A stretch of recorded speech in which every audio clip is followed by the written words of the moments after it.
attire. Following her, we will hear from Dr. Pawan Jain from the National Museum Institute, Delhi.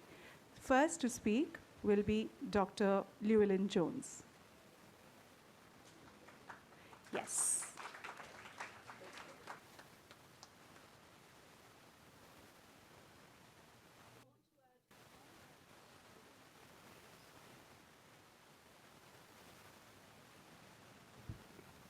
Can you hear me now? Good.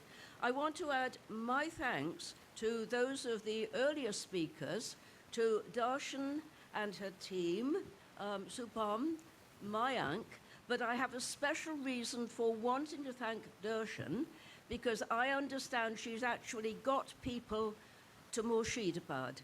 And this is really important because you speak to many Kolkatans, and I actually had lunch with Professor Tirthankar Roy last week, and I said, you know Murshidabad well? And he says, I've never been there. And this is the response you often get from people in Kolkata. And what I'm saying is, get on the train. It's a short journey. It's a brilliant place. And I'm going to talk mainly about the political situation because I'm not a textile historian, as you will quickly gather. But I think if I give you a little background, first of all, it might encourage those of you who've not been to Murshidabad to get on that train, and to add a little of the political background. And I'm interested in the interaction of the East India Company with what was going on in Bengal at the time.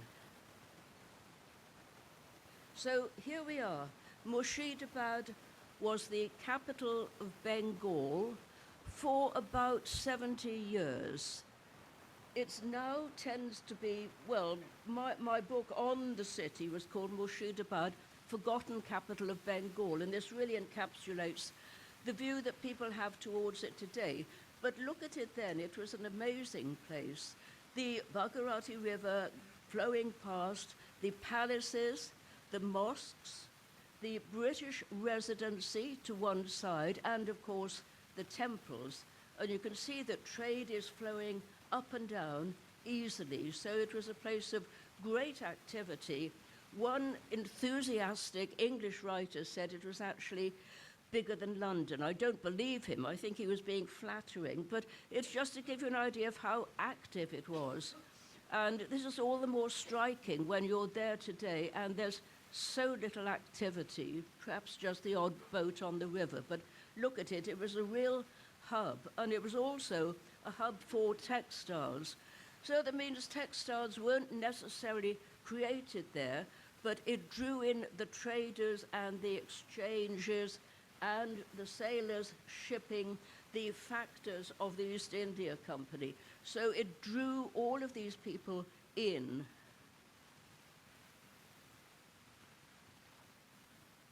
And here is the Nawab talking to one of the British residents, and it's a scene at the Durbar, which shows you the kind of grandeur that went on. But I also wanted to put this in because it shows the kind of costumes that people of the period were wearing. And it's very, very characteristic. You get these long gowns, which we think are probably muslin, but they've also got the colored cummerbunds, the putkas, around them. So this is quite a good example of what people would have looked like during the 18th century. And this is also an interesting painting too, because it is an Indian copy of a lost painting by an English artist, Farrington. We know very little about him, and in fact the majority of his paintings seem to have been lost, but they were obviously eagerly copied by Indian artists, and these are the copies that we have to go by. But one characteristic of the Indian artist who copied them was he elongated the figures, so you can see that the top half of the men here are really too small in proportion to their bottom half, but it does show you the lovely flowing gowns they had. The Nawab is talking to the resident, Charles Doyley, and I will explain a little more about the political situation that led to the Nawab meeting the British resident. But first of all, we're celebrating Holi here. And although you might consider Murshidabad to be a Muslim city, and of course its Nawabs were Muslim, there was always a larger Hindu population. So it's perfectly feasible that Holi is going to be a very jolly occasion in front of the Muslim palace, in front of the Nawab's palace. And again, most people are wearing white, and they've got their putkas, and they're going to get very, very dirty with the fireworks and everything that's going on. But again, it's a very active and lively scene. And this, too, we think is an Indian copy of a painting by Farrington. Now, you cannot really separate Murshidabad from the influence of the Jain families. This is the house of Jagat Seth, which actually means banker to the world. And unfortunately, it's not the original house. There were two waves of Jain merchants who came to Murshidabad about 50 years apart. Jagat Seth was one of the first, and he was attracted to Murshidabad because it became a very, very rich capital, and as I said, a place of export, a lot of activity, and the Nawab wanted a banker. So the Seth family came, we think, possibly from Gujarat. Their house was unfortunately destroyed in the earthquake of the late 19th century, so this is what they reproduced afterwards. It's the only image we have. We don't have an image of the original house of the Jagat Seth family. When I went there, I was very struck by the fact that in the garden is an ironwork ornamental garden seat. I don't have a photograph of it, but on the back is an iron representation of a bee, which symbolizes activity and busyness. And I think this is how you have to see the Jain families that came to Murshidabad. And when you go there today, there are a lot of Jain temples and Jain food too, which is very, very good indeed. So a huge influence in Murshidabad, the Hindu Jains working for the Muslim Nawabs. Now, a little bit of background. The map on the left-hand side is actually in French, but it shows, I think, in the best possible way what was going on here. So it's the palace of the Nawab on the river, and there were several palaces, one after the other. And if you go down a little bit, you can see it's got the Loge Hollandaise, which is the Dutch factory, it's got the French factory, and it's got the English factory, all clustered together around what is now Cosim Bazaar, and Berhampur is down to the bottom. Now, factories is a misleading term. Nothing was manufactured there, but it was where the factors or the clerks would work, and they'd be assessing the imports coming in from other places in Bengal and the exports that were going out down the river to Kolkata and then either east or west. So this gives you an idea of these three European factories clustered together around Cosim Bazaar, not quite in Murshidabad. And there is a certain sort of fluidity in how you determine where the boundaries of Murshidabad are. And this has also got something to do with the river and the shifting sandbanks. And you might say, well, where's Balucha? It's not on the map. And people have not really been able to define it because I understand that the word Balucha means something like sandbanks in Bengali, and again, it's shifting, so it's never quite there. So Balucha is an indeterminate area, but obviously its products are very, very clear. So it was Murshid Quli Khan who moved the capital here from Dhaka, and because it sounded more or less like its name, it used to be called Murshidabad, but he changed it to Murshidabad. That's what Nawabs are allowed to do. But then you get the East India Company coming in, and they defeat the Nawab of Bengal, Surajadaulah, at Palashi, which is about 100 miles away.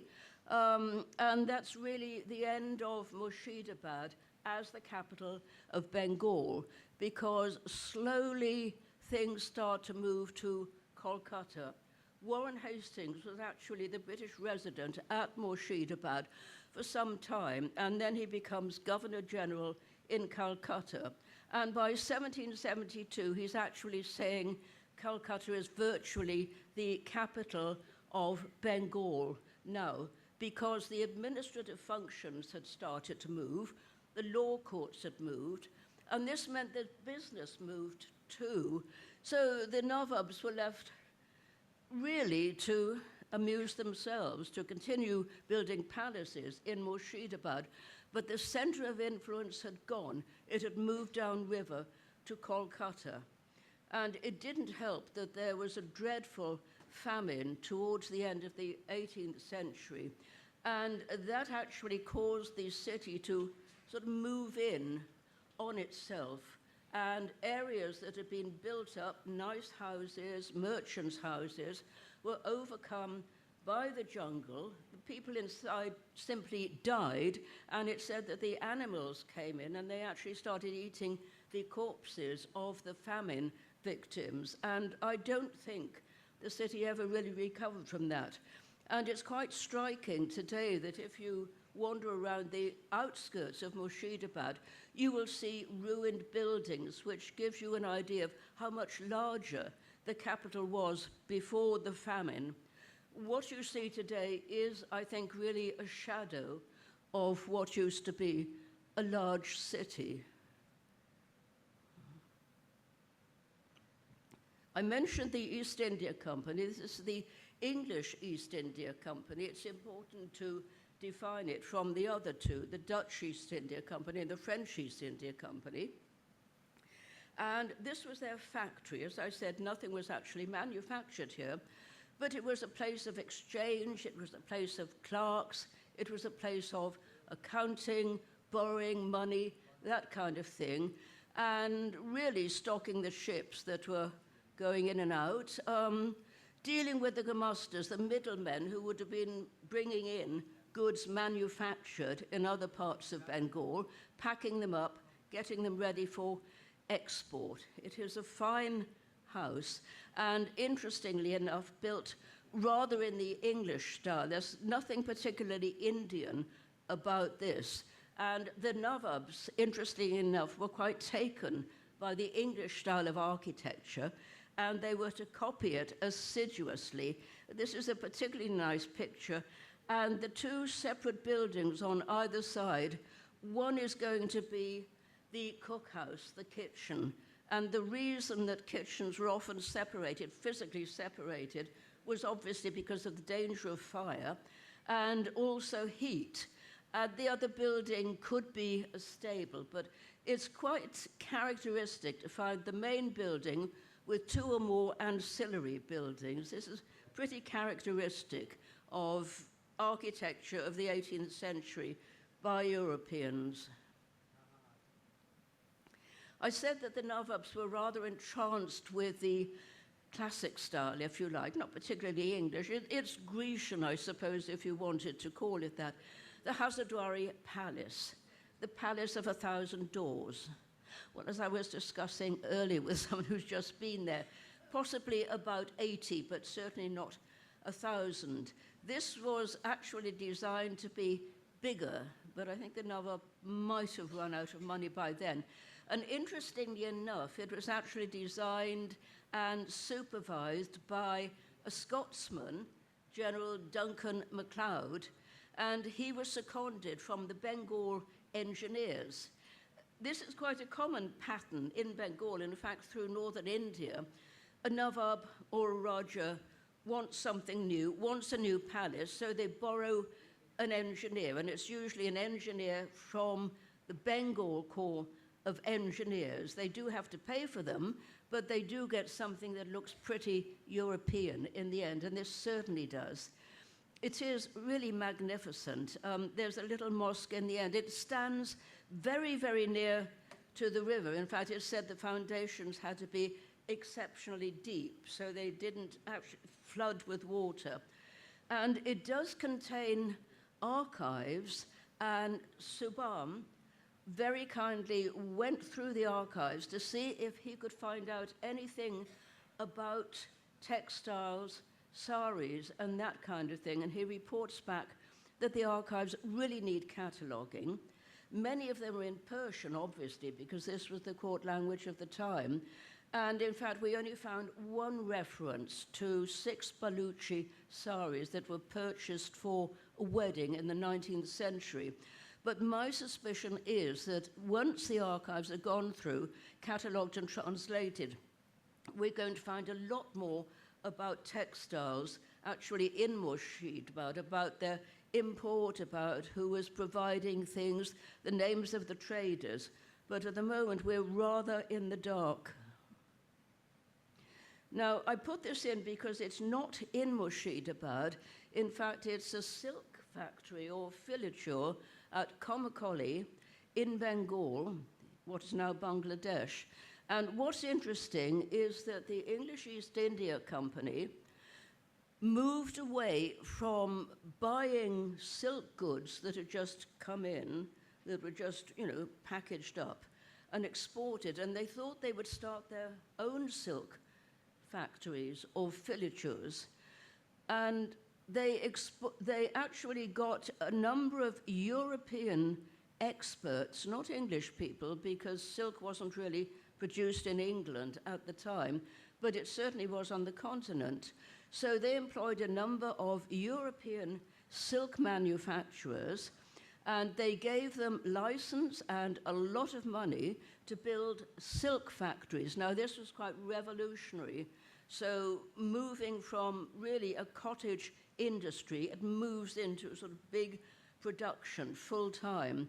There were at least four, possibly 6 of these enormous filatures, as they call them. This is the only one we've actually got a plan of.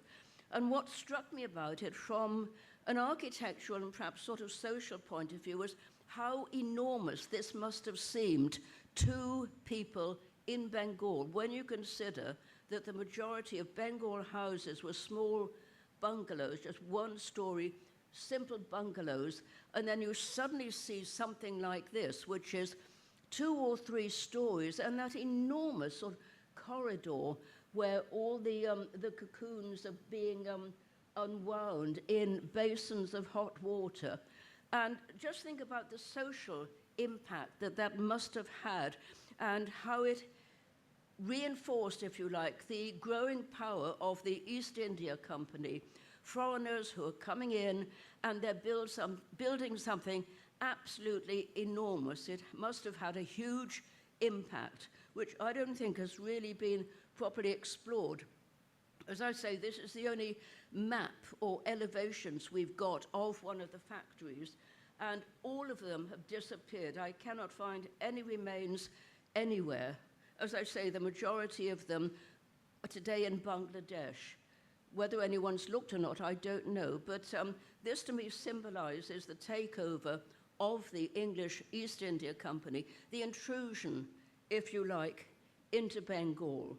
So let's see what happened in the factories. And this rather ungainly drawing on the left is a new way of reeling off silk, and it's based on what they call the Piedmont method.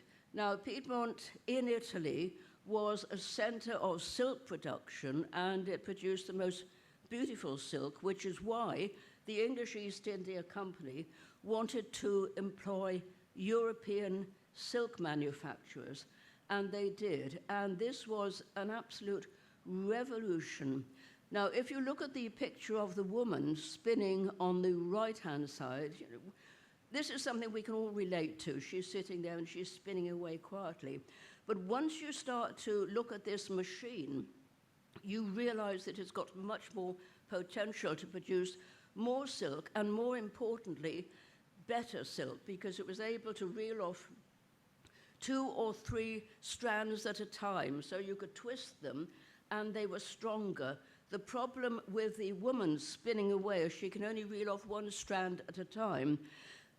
Right down at the bottom, you can actually see there's a little opening where the coal or the wood is pushed in, and then you've got the basins on top where the cocoons are actually put into boiling water, which starts to unravel them, and then you start to spin them, so you've really got the whole thing in one sort of machine. And also what I think is that it's actually, in a way, sort of masculinized, if that's the proper word, the production of silk from women who were producing it as a cottage industry, children perhaps helping too to wind things. You now get workmen, and a machine like this needed about 3 workmen, 1 to keep the furnace going, and the other 2 to operate the machinery. So you're changing not only the perception of how silk production is seen, but you're actually changing the people, the producers, if you like. And again, I think this is something quite important that hasn't really been looked at. So from it being a cottage industry, very much involved with women, it becomes a production line, organized and run by men.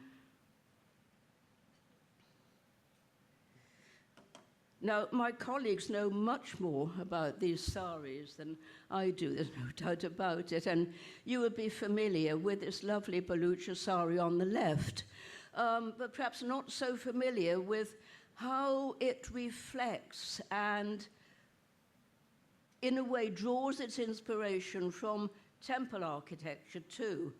And for those of you who know, there's a site called Char Bangla, which is fairly near Murshidabad, and it's got these little panels in it. This particular example comes from Vishnupur, which I'm told is often pronounced Bishnupur.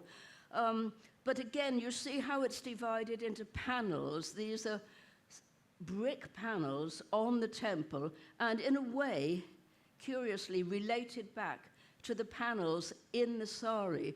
It's much more interwoven than we initially thought.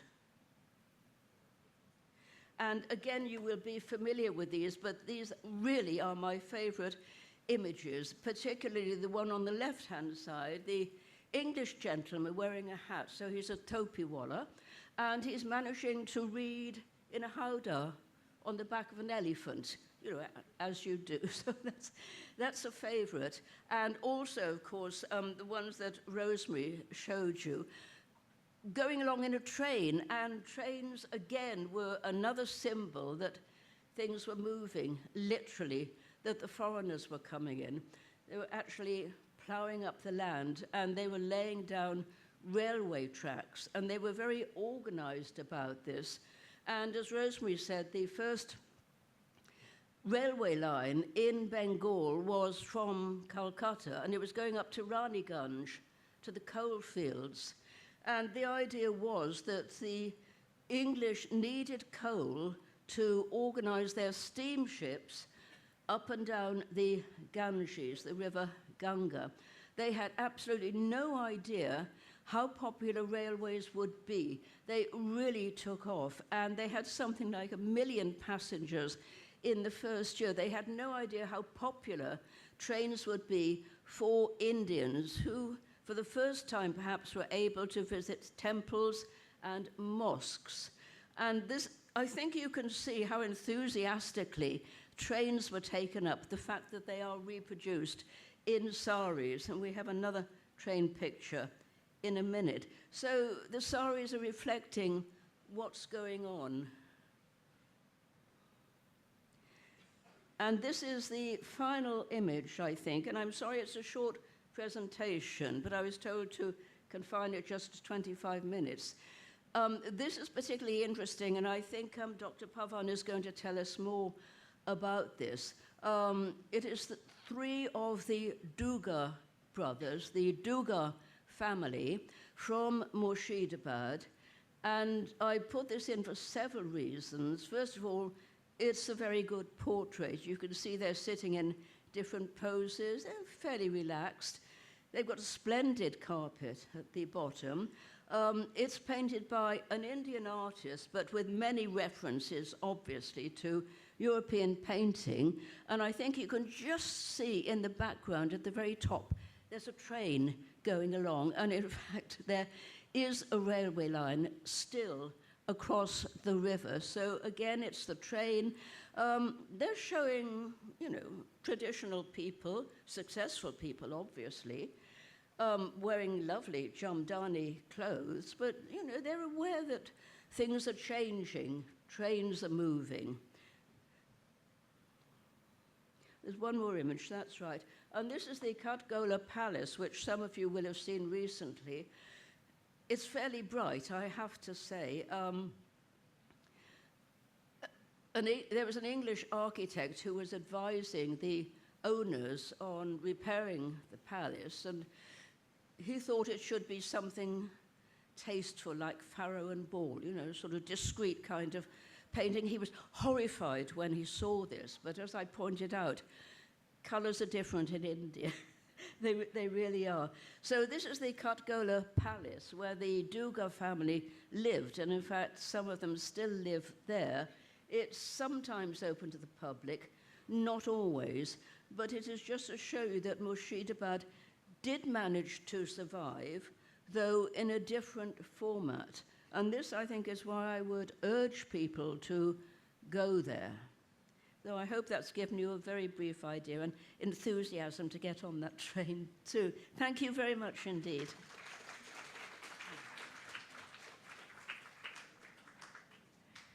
Thank you, Dr. Llewellyn-Jones. If we could have Dr. Pawan Jain up, please. Yes. Sure.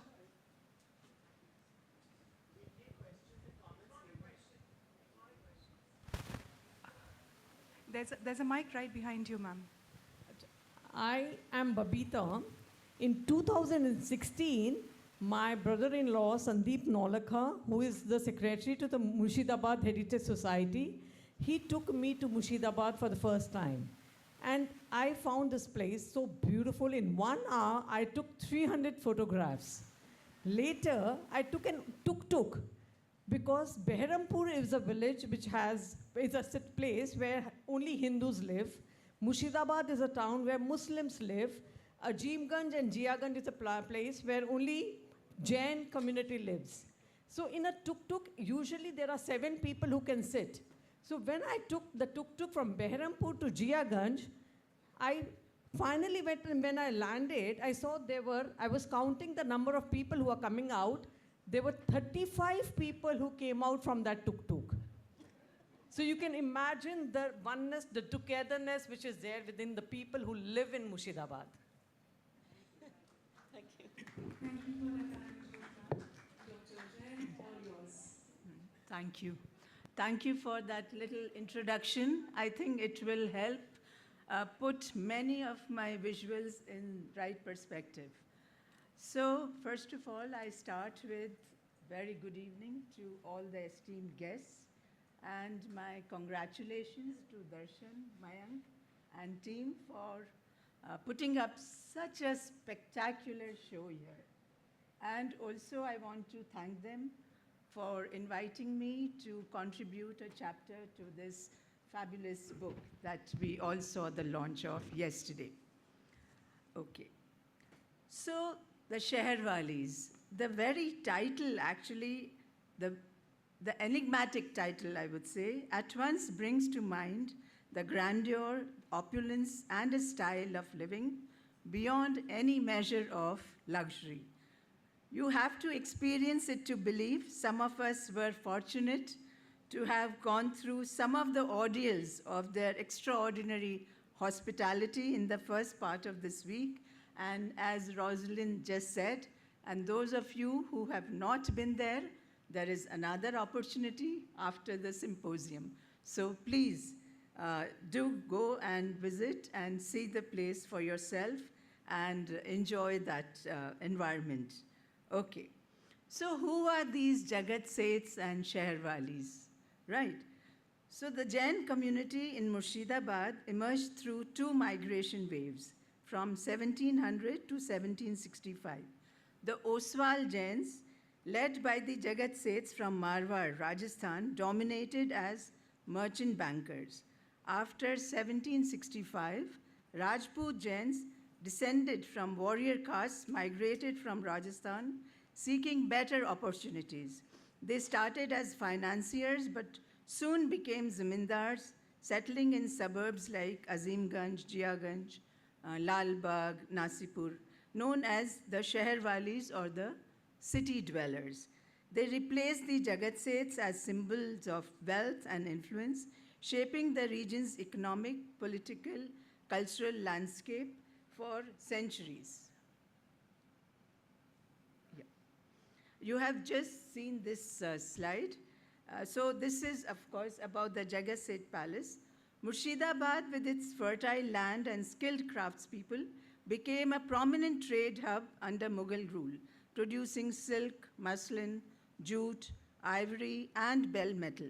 Its strategic river bank turned into the capital of undivided Bengal, encompassing parts of Orissa and Bihar. Bengal, the richest Mughal province, attracted European East India companies, including the French, Dutch, the Danes, who competed for control of this vital trade region. The princely court, Mughal army, artisans, and wealthy Jain merchants, notably the Jagat Seths and the Sheherwalis, contributed to the city's prosperity. Jain families established head offices in Murshidabad, while Jiaganj became a key jute market with 20 to 30 merchants and numerous brokers. The city saw the construction of grand buildings, temples, and mansions, many linked to the Jain community in Jiaganj and Azimganj.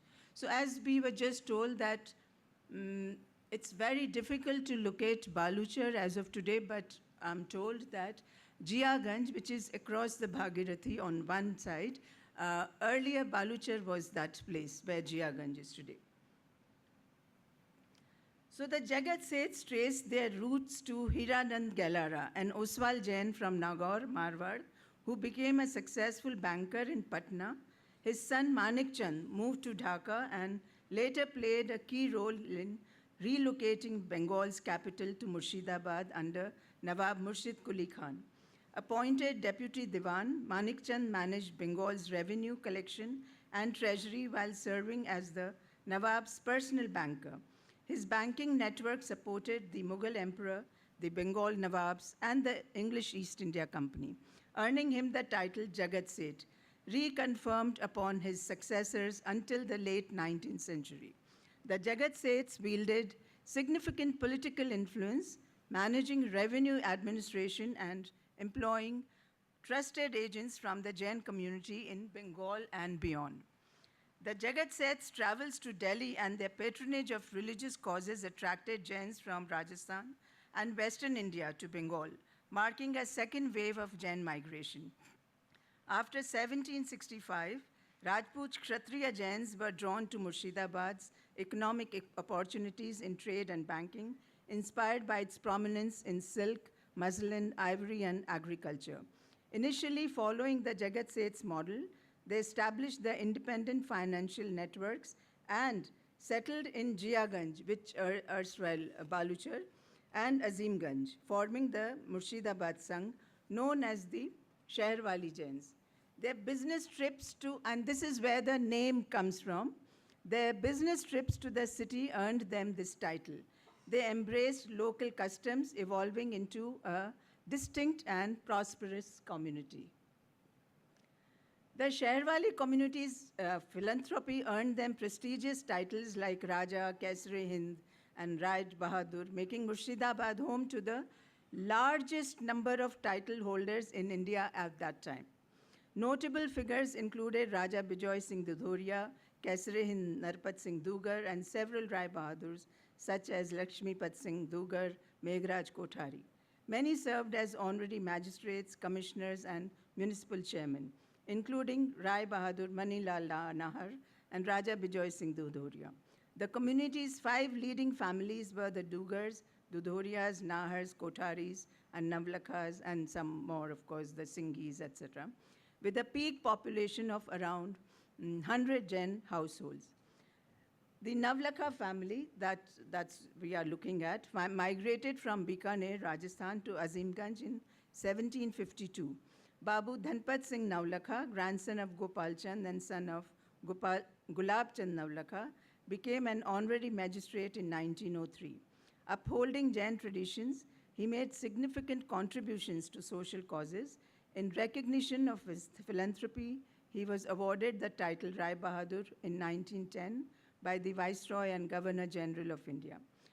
The sword that we are looking at, it was presented to him by Honorable Sir Edward Norman Baker, Lieutenant Governor of Bengal, to commemorate his investiture with the title of Rai Bahadur. Sherwali men and women with all their fineries, you can see here. Dhanpat Rai's son Nirmal Kumar Navlakha, he married Leelam Kumari, daughter of Maharaj Bahadur Singh Ji Dugar. Such alliances within the Sherwali community were common then and now, because when we were visiting Murshidabad and we were with this gentleman Sandeep Navlakha, his name was just mentioned, so every second household, house that we were crossing, or the palace or the Haveli, it was, I mean, that owner of that place was related to him in some way or the other. So, yeah, so of course, it was a marriage within the Sherwali community, yeah? The wedding was celebrated with great fanfare and the festivities continued for almost a month. For the occasion, a pontoon bridge was built over the river Bhagirathi to connect the twin towns of Azimganj and Jiaganj for the convenience of guests. The bridge was adorned with flowers and red carpet laid all along. To commemorate the occasion and as a token of goodwill, gold asharfis were distributed to all guests. Bestowed with a fair and handsome personality, Babu Nirmal Kumar Singh and his charming wife, Leelam Kumari, were regarded as the best-looking couple in the society of that time. Then there is another side to Nirmal Kumar Navlakha during the Swadeshi movement. You can see in the bottom photograph.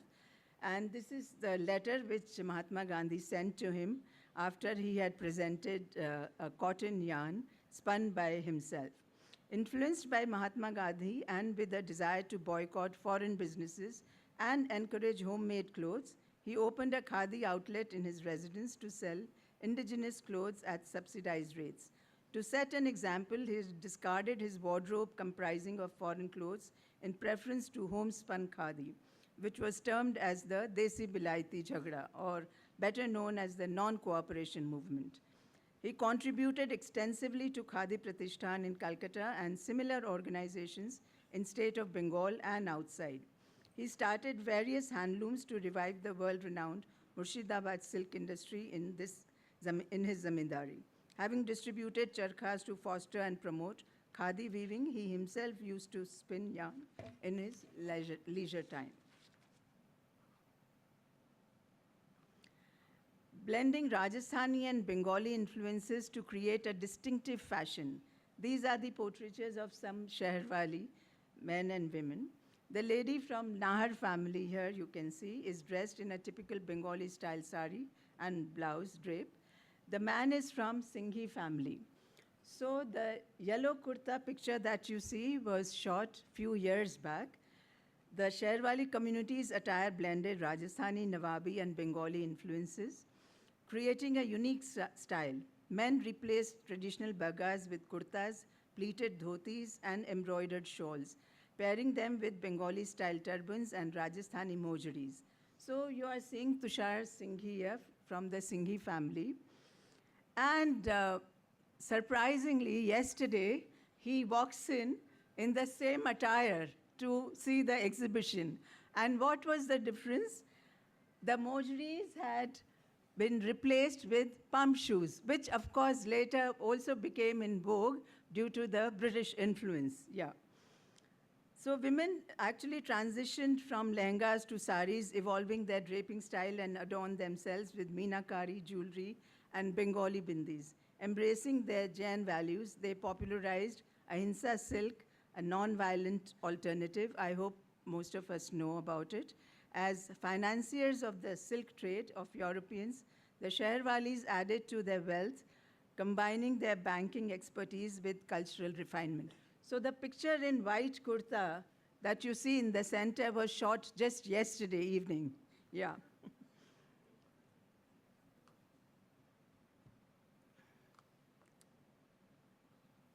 Okay, I think I'm going to, yeah. No, I'll show you this one first. So a late portrait in the European style shows Pratap Singh Dugar comfortably ensconced in a distinctly European chair, looking straight at the observer with an air of quiet, self-assured authority. He wears a luxuriant mustache and a deceptively simple, but in reality priceless muslin angarkha. So about Bengal muslin, lot has been said, and just to touch upon it, of course, the crown jewels of Bengali textiles, muslins were woven from the finest cotton, renowned for their sheerness and ethereal lightness. Dhaka and Sonargaon emerged as the epicenters of muslin production, weaving fabrics so delicate they could reportedly pass through a finger ring, which is shown in the other image there, which was taken from the Jagat Seth Museum. Of course, the varieties like Abravan, meaning flowing water, and Shabnam, meaning dewdrop, aptly captured the muslin's ethereal quality. These fabrics, often adorned with intricate needlework and zari borders, were coveted by royalty and nobility worldwide. In its iconography, this portrait is as revealing of the Indian sensibility of luxury and power as any of its counterparts depicting European royalty.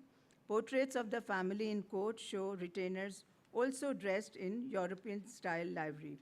The family is invariably portrayed in traditional garb associated with Indian elites, and the decor heavy in rich color, very Mughal trait, while the public depictions of the family in Western clothing start only in the time of Pratap Singh's great-grandson. In official portraits, however, even in the fifth generation, the family is depicted in Indian garb.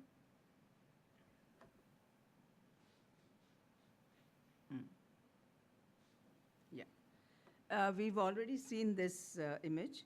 However, this is as Rosalind had just mentioned, portraiture of three Dugars, Lakshmipat Singh, 1835 to 86, the eldest son of Pratap Singh Dugar, whose image we just saw, built the famous Kathgola and Dadabari temples and decorated 100 acres of land and beautiful sculptures and other decorative art.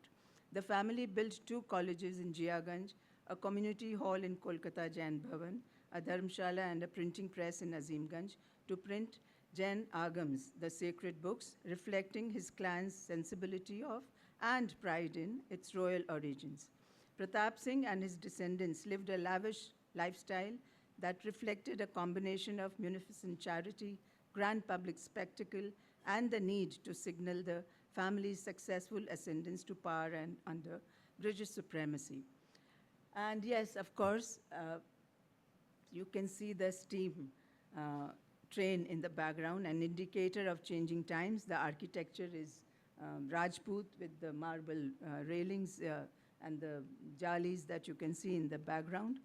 Of course, the shoes betray the British influence here in the ensemble.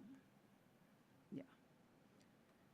So some exclusive embroidered objects showcasing the opulence and grandeur of the community. I think some of you may have seen these pieces in the exhibition also. The Singhi family built Singhi Sadan, now Azimganj Koti, 2 high schools and published works under Singhi Granthmala, known for their love of gemstones. They crafted a Kundan Jadau Angi for Sri Dharmnath Swami at Tulapatti Jain Temple, Kolkata, adorned with flawless diamonds. Their grand Dharmnath Yatra featured a 100 kg silver palanquin carrying a diamond and ruby studded idol of Dharmnath with a gold threaded canopy and flag. The event showcased religious devotion and immense wealth with unique rituals like circumambulation below the palanquin. Some more jamdani from the family collection, along with the articles of daily use involving local textiles and craft. Please note the transparency of the textile with the kalga motif with jamdani weave here. The most coveted textile woven with gold wire from the collection of two illustrious families of the Sherwali community, the Dudhoria family, originally from Rajal Desar in Rajasthan, settled in Azimganj in 1774. Their prosperity began with Babu Harak Chand Dudhoria, a major cloth merchant who expanded into money lending across Calcutta, Suratganj, Azimganj, Jangipur, and Maimansingh. His son Budh Singh Dudhoria built their ancestral home, Badi Koti, which has since been restored and transformed into a heritage hotel, showcasing its rich history through spaces like the Darbar Hall, Library, Janana Chowk, and Gulabi Chawda. And that's where we all visited, this Badi Koti, and it is an experience to be, savored for the lifetime. Yeah. And of course, the other gold cloth you have seen from the other family. Then sari, jamavar shawl, some examples of the everyday use items from 1930 through 1950s from Dugar family collection. The area had long been famous for the abundance and cheapness of its silk and for the silk textile woven in its villages.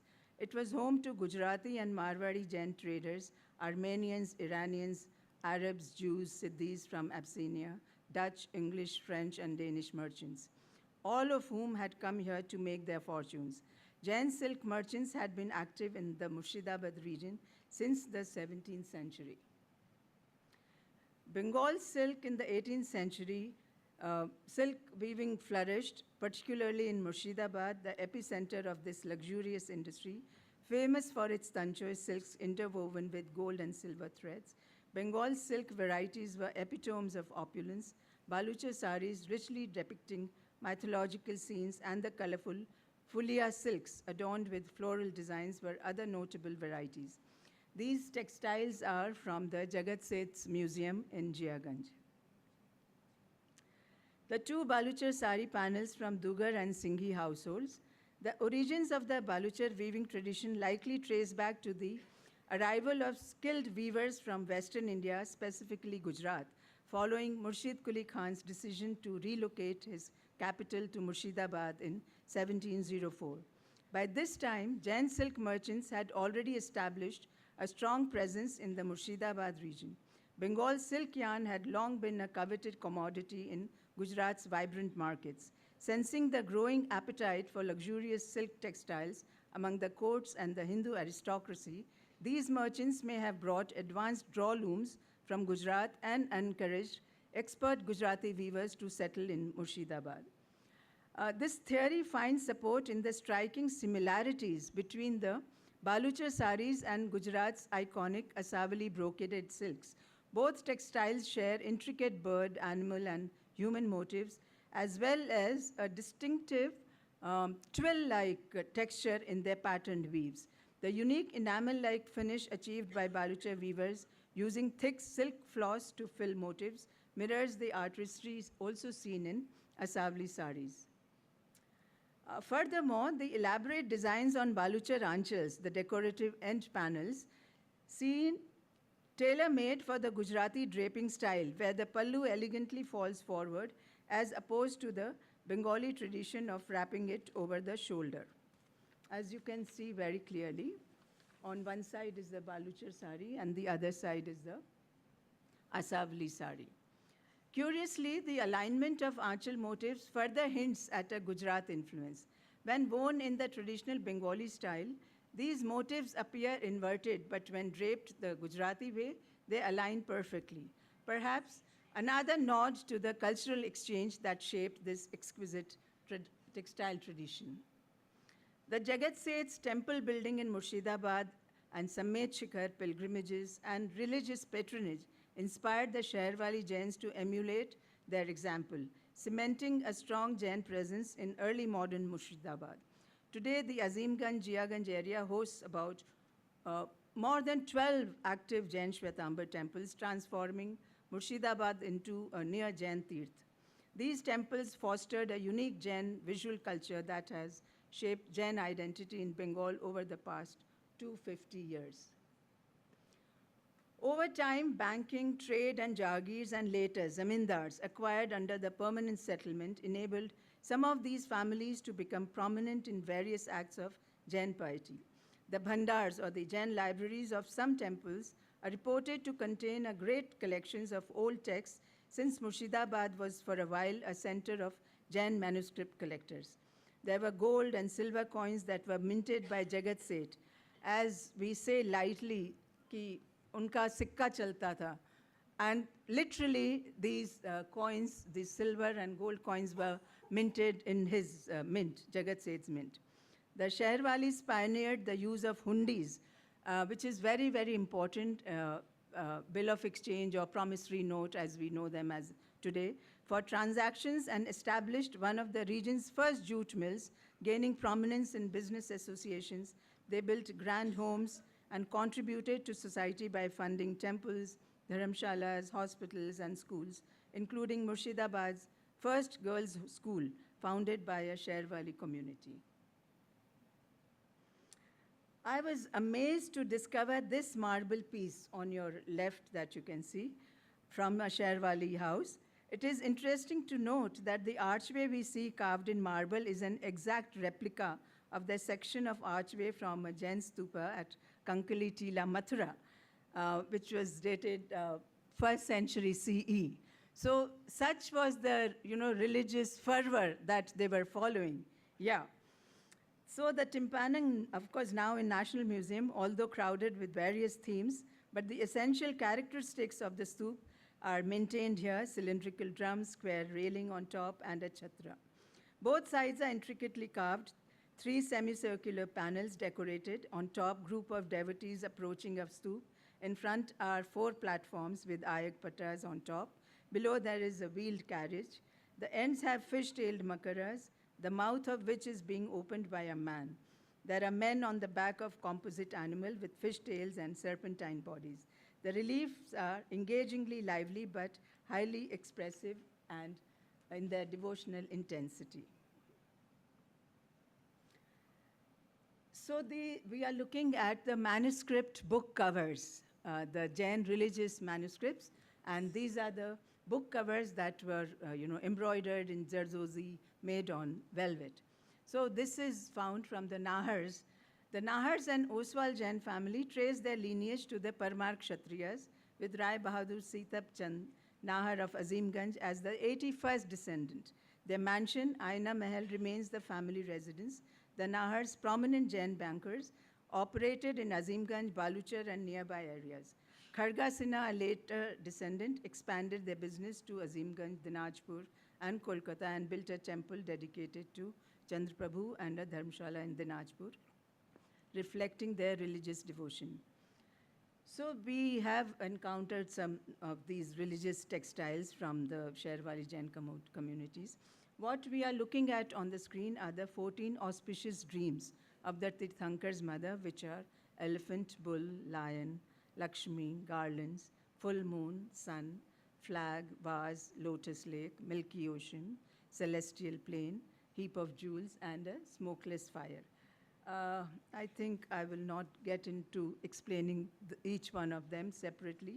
Only if any of you are interested after the session, I could tell you the importance. Then this is the other side of the manuscript cover on red velvet Zardozi embroidery depicting Ashtamangals, or the 8 auspicious symbols. The Ashtamangals are worshipped in Jain rites. The Achar Dinkar Ashwatthamba text of the 14th century attempts to explain the conception behind each of these symbols. According to it, the Kalash is worshipped because the plenitude, fullness of life. The mirror is for seeing one's true self.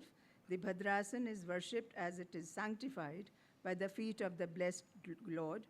The Vardhmanak is suggestive of increase of wealth, fame, merit, etc. And the highest knowledge has manifested itself from the heart of the Jina in the form of the Srivatsa, which is the mark on his chest. Swastik, according to this text, signifies Swasti, Shanti, or peace. The Nandevarta diagram with its 9 points stands for 9 nidhis or treasures. And the pair of fish that you see, the symbol of Cupid's banner, is said to come to worship the Jinnah who has defeated passion. Obviously, this is to be regarded as the Jain conceptions behind the various symbols, which seem to be the ancient Indian stock common to all sects, be it Brahminic, Vedic, or Buddhist, or Jain too. Then this is another religious cloth putt that we encounter from the Nahar family, Rajiv Nahar. Jainism developed a rich tantric tradition leading to paintings comprised of complex geometric visualizations called the yantras, of mystic verses, the mantras, and the syllables, mantraksharas, as well as rituals, the vidhans, associated with them. These short mystic invocations unlock the secrets of ulterior universe containing magic numbers, saint wheels, the Siddha chakras, gods, goddesses, Vidya Devis, goddesses of learning, demigods such as the yakshas, yakshis, navgrahas, the planetary bodies, and worldly guardians, the dikpalas. The center is occupied by rim syllable, as you can see, and ritual use is restricted largely to the mendicants. All the excellent jinnahs reside in this seed syllable. Here they should be meditated upon together. Rimkar or Rishi Mandal Pat involves 24 jinnahs, syllable rim in the center indicating the equivalent of this sacred syllable and the totality of the enlightenment embodied by the 24 jinnahs. The 8 divisions represent the 5 arhats and the remaining 3 the ratnatrayas, the Samyak, Gyan, Darshan, and Charitra. They are very much revered even today, especially during the Siddha Chakra Puja festival in the month of Chaitra, which is March and April. Tapestry woven and embroidered with Western motifs from one of the Jain museums from Murshidabad. Some more brocades and embroideries from the Jain households. And of course, the man of the moment, Sandeep Navlakha, you may have seen him during the conference. At the entrance of his ancestral Haveli, the area is known as the Jain Patti, the Jain locality. The dummy on the other side has been made to wear the uniform of the house staff with the family emblem embroidered on the coat. A belt, cap, and the boots complete the attire, much influenced by the uniform of the British soldier. And to conclude, in undivided Bengal, Jain migration led to the rise of a distinct community in Murshidabad during the 18th century, blending Mughal, British, and European cultural influences into a unique religio-aesthetic identity, contributing significantly to Bengal's economic and social development. They partnered with European traders, provided financial services, and amassed great wealth. Over time, their culture evolved separately from the Marwadis of Rajasthan, and they became custodians of textile heritage of the region. With Murshidabad's decline under British rule, most moved to Kolkata but maintained ties to Azimganj and Jiaganj. Efforts by families like the Dugars and the Navlakas, through the Murshidabad Heritage Development Society, they aim to preserve and promote Jain heritage and the region's historical legacy. Thank you very much.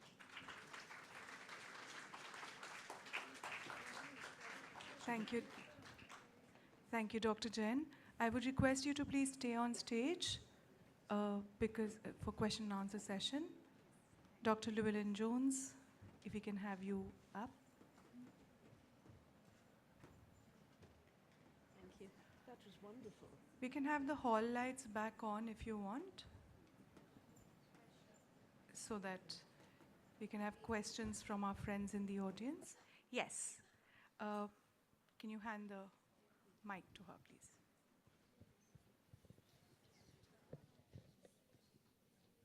Hello. I just have to press the button. Hello.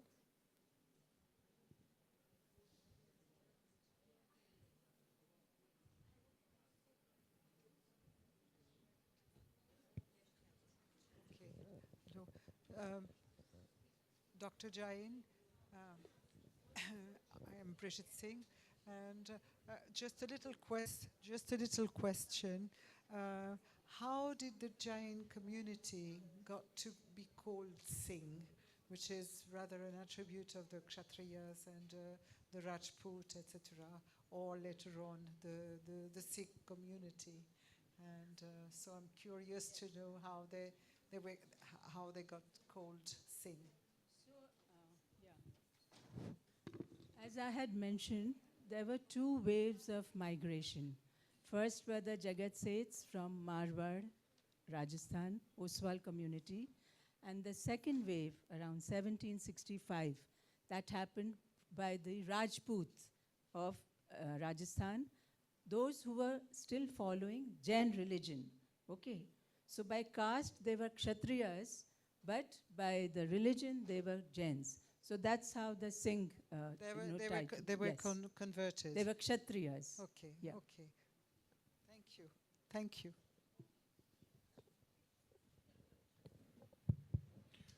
Dr. Shri, I have a question over here. My name is Abhay. You mentioned they were called Sheher Walis. Now, why Sheher Wali? That's feminine. It's not Sheher Wales. Because it's a community which is feminine, I would think. Yeah?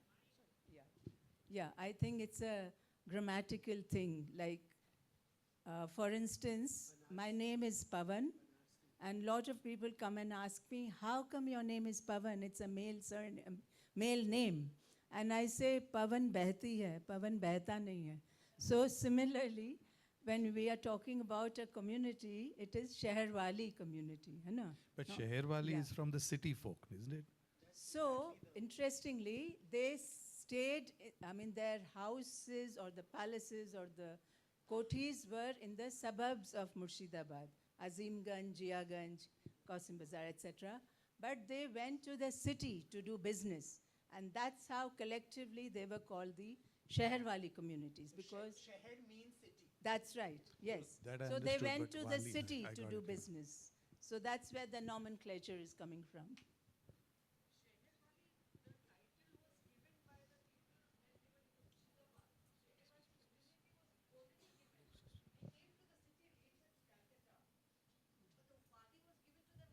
Yes, very much. Yeah. When they were living in Jiaganj Yeah, and then the Azimganj, wadi was given and to they them. went to the city to do trade and business, that's when it was given the title was given. Actually, They moved to Kolkata much later. Much Yes, later. Yes. Yeah. But city of Murshidabad, I'm talking about. Okay, Yeah, Murshidabad. yeah. Yeah. Okay.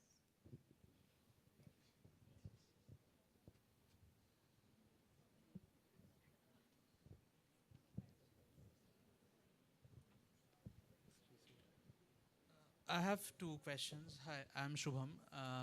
The first question refers to what Dr. Rosie Llewellyn-Jones talked about, the Persian letter which was found, which was essentially an Ikharajat Shadi. It talks about the marriage of Afranusa Begum in 1886, where 6 Baluchari saris were bought. Apart from those 6 Baluchari saris, there were also gold and silver laces bought for that particular marriage.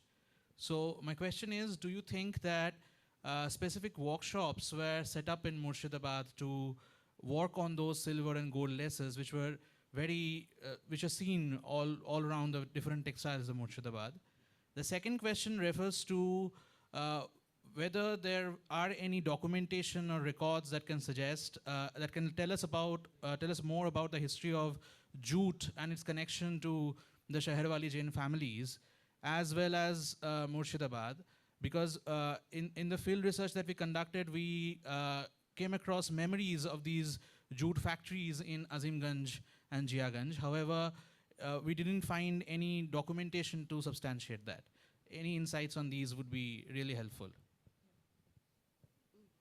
I think what we need to do is start looking at records in Britain if we're talking about jute. I didn't come across any references to jute when I was researching on Murshidabad, so I have no idea of how large the industry was. I mean, we know that jute obviously was a great export all up and down the river around Calcutta, so it doesn't surprise me that there were jute factories or outlets in Murshidabad, but I personally don't know anything about them. As I said, the records in the Hazardwari Palace that you kindly went through, certainly deserve much more attention, and hopefully we'll get it one of these days. Excuse me, ma'am. Eyelid, Mr. P.S. Chopra has published book which has reference of jute. Yes. He has made on Murshidabad, he has published books which has reference of jute of Murshidabad. Oh, really? Yes. Oh, that's it's interesting. under the banner of Eyelid publication. And what is his name, Mr. Sobraj? It's Mr. P.S. Chopra.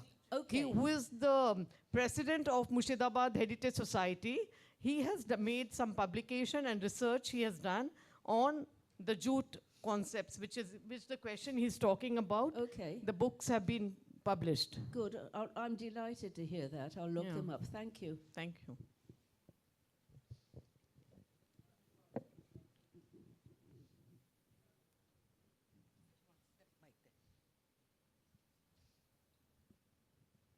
I would like to know what has happened to the collection which I saw at the Jagat sets, that building, the new building that has been made. There are a whole lot of beautiful textile there, but they were all moth-eaten. I was so surprised. What has happened to them? Yeah, we just visited the Jagat Set Museum, and there are few textiles there, but not whole lot that I was told. It's controlled by the local boys. That's right, and they have I know that. they have all been stolen Beautiful or muslin, vandalized. 12 Yes, yards muslin. yes, they have. yes, yes. But can But you not? right now there are very few of them left in the museum. Yeah. Beautiful collection, I saw. Yes. Beautiful. Museum and much earlier also, before it Why turned the into a museum. memorabilia? Yes. All the memorabilia of That's Jagat right. sets and That's that. right. Yeah. Can you not do something with the collection? Sorry. Can you not do something, get them restored and things like that? Yes, some of them are already on display, and I have spoken to people there, and probably we will take it up in due course of time. Good. Yes. Yeah. Thank you.